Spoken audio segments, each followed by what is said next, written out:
Quaid-i-Azam's speech on the occasion of the opening ceremony of State Bank of Pakistan on the 1st of July, 1948.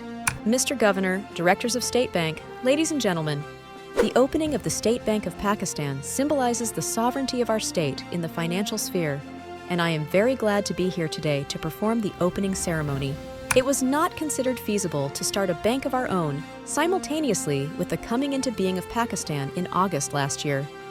A good deal of preparatory work must precede the inauguration of an institution responsible for such technical and delicate work as note issue and banking. To allow for this preparation, it was provided, under the Pakistan Monetary System and Reserve Bank Order, 1947, that the Reserve Bank of India should continue to be the currency and banking authority of Pakistan till the 30th of September, 1948. Later on, it was felt that it would be in the best interests of our state if the Reserve Bank of India were relieved of its functions in Pakistan as early as possible.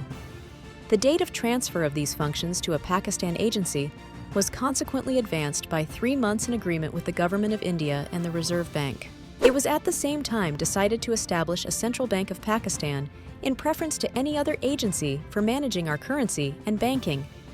This decision left very little time for the small band of trained personnel in this field in Pakistan to complete the preliminaries, and they have, by their untiring effort and hard work, completed their task by the due date, which is very creditable to them, and I wish to record a note of our appreciation of their labors.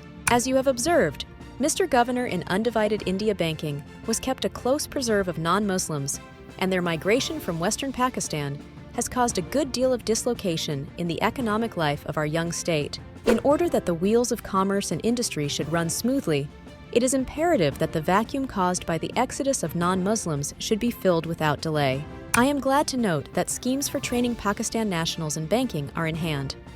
I will watch their progress with interest, and I am confident that the State Bank will receive the cooperation of all concerned, including the banks and universities, in pushing them forward. Banking will provide a new and wide field in which the genius of our young men can find full play. I am sure that they will come forward in large numbers to take advantage of the training facilities which are proposed to be provided. While doing so, they will not only be benefiting themselves, but also contributing to the well-being of our state. I need hardly dilate on the important role that the State Bank will have to play in regulating the economic life of our country. The monetary policy of the bank will have a direct bearing on our trade and commerce, both inside Pakistan as well as with the outside world, and it is only to be desired that your policy should encourage maximum production and a free flow of trade. The monetary policy pursued during the war years contributed, in no small measure, to our present-day economic problems. The abnormal rise in the cost of living has hit the poorer sections of society, including those with fixed incomes, very hard indeed, and is responsible to a great extent for the prevailing unrest in the country. The policy of the Pakistan government is to stabilize prices at a level that would be fair to the producer as well as the consumer.